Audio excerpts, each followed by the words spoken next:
Sir আমরা সবসময় এই কথাটা বলি যে prevention is better than cure. ম্যানেজমেন্টের আগে আপনার কাছে এটা একটু জানতে চাবো যে স্ট্রোক প্রিভেন্ট করার জন্য আমরা কী কী করতে পারি বা কী কী সাবধানতা অবলম্বন করতে পারি? এটা আসলে এবারের স্ট্রোকের ডের যে প্রতিপাদ্য, প্রতিবারই দেখি স্ট্রোক ডের যে প্রতিপাদ্য মূল থিম, সেখানে প্রিভেনশনটাকেই জোর দেওয়া হয়। আমরা ইতিমধ্যে জানি হয়তোবা যে 90% স্ট্রোক প্রিভেন্টেবল, অর্থাৎ এটা একটা অনেক বড় স্ট্যাটিস্টিক্স। আমরা যত মানুষকে স্ট্রোকে আক্রান্ত দেখছি তাদের 100 জনের মধ্যে 90 জনকে আমরা হয়তোবা এই স্ট্রোকটাকে তাকে হইতেই দিতাম না, এরকম হইতে পারতো, সেটা সম্ভব ছিল। কিভাবে সম্ভব ছিল? অর্থাৎ স্ট্রোক প্রিভেন্টেবল ডেফিনেটলি 90%, অনেক বেশি।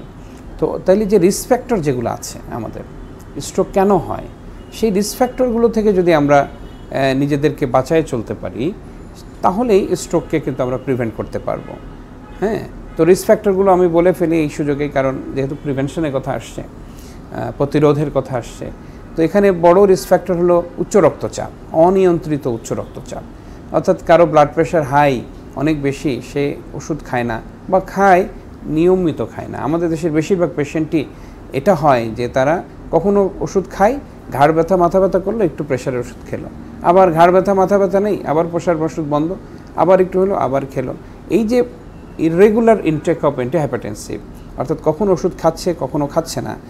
প্রবলেম যেটা হয়, ওষুধ যখন খায় প্রেশারটা কমে যায়, আবার যখন ওষুধ ছাড়া থাকে তখন প্রেশার বেড়ে যায়, আবার খায় কমে যায়, আবার না খায় বেড়ে যায়। এই যে ফ্লাকচুয়েশন অফ ব্লাড প্রেশার, এখানে যেখানে হয় যে সবচেয়ে বেশি স্ট্রোকের ঝুঁকি বেশি থাকে এই রোগীগুলোদের জন্য।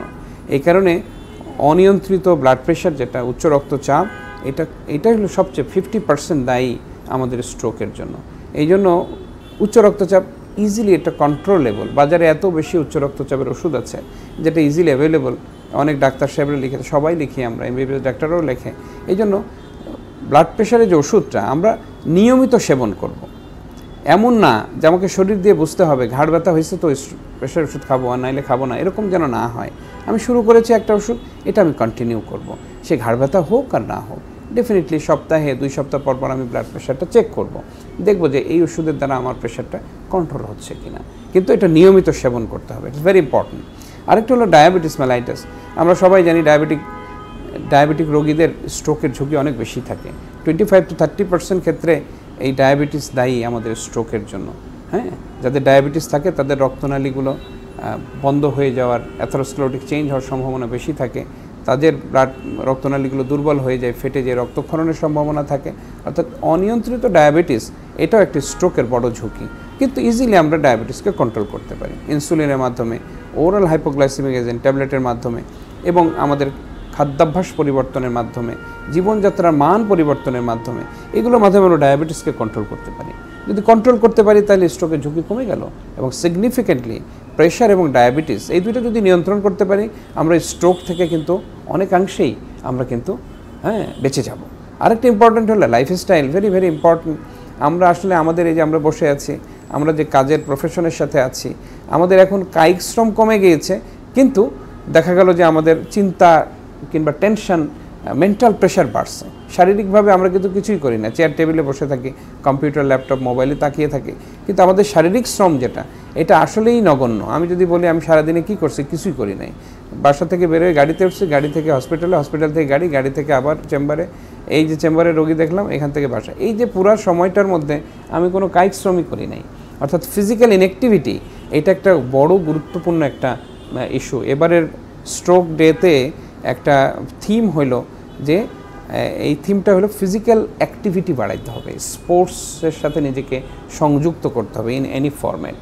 তাহলে আমরা স্ট্রোককে আমরা প্রিভেন্ট করতে পারবো। এবং স্ট্যাটিস্টিক্স দেখাচ্ছে যে 10 লক্ষ মানুষ সারা বিশ্বে বছরে স্ট্রোকে আক্রান্ত হয় যারা নাকি ফিজিক্যাল ইনঅ্যাক্টিভিটির কারণেই স্ট্রোকটা হয়েছে। অর্থাৎ এত বড় একটা বড় পপুলেশনকে আমরা স্ট্রোক থেকে বাঁচাতে পারবো শুধু ফিজিক্যাল অ্যাক্টিভিটির মাধ্যমে। আরেকটা কথা আমাকে বলতে হবে, কারণ খাদ্যাভ্যাস একটা খুব গুরুত্বপূর্ণ বিষয়, যে আমাদের খাদ্যাভ্যাসগুলো, আমাদের যে খাদ্যাভ্যাস, এটা কিন্তু নাওএডেজ হ্যাজ বিন চেঞ্জ। আমরা পাশ্চাত্যের বিভিন্ন খাদ্যাভ্যাসের সাথে জড়িত হয়ে গেছি। হ্যাঁ, আমরা ফাস্ট ফুড খাচ্ছি, ফ্যাটি ফুড খাচ্ছি, আমরা সেই খাবার দাবারের অভ্যাস আমাদের নেই। তো যার কারণে আমাদের শরীরে চর্বির মাত্রা বেড়ে যাচ্ছে, আমরা মুটিয়ে যাচ্ছে। একদিকে ফিজিক্যাল ইনঅ্যাক্টিভিটি, আর একদিকে ফ্যাটি ফুড, সব কিছু মিলাই কিন্তু আমরা চর্বির মাত্রা বেড়ে যাচ্ছে, আমাদের মুটিয়ে যাচ্ছে, যার কারণে তুমি স্ট্রোকের ঝুঁকি বেড়ে যাচ্ছে।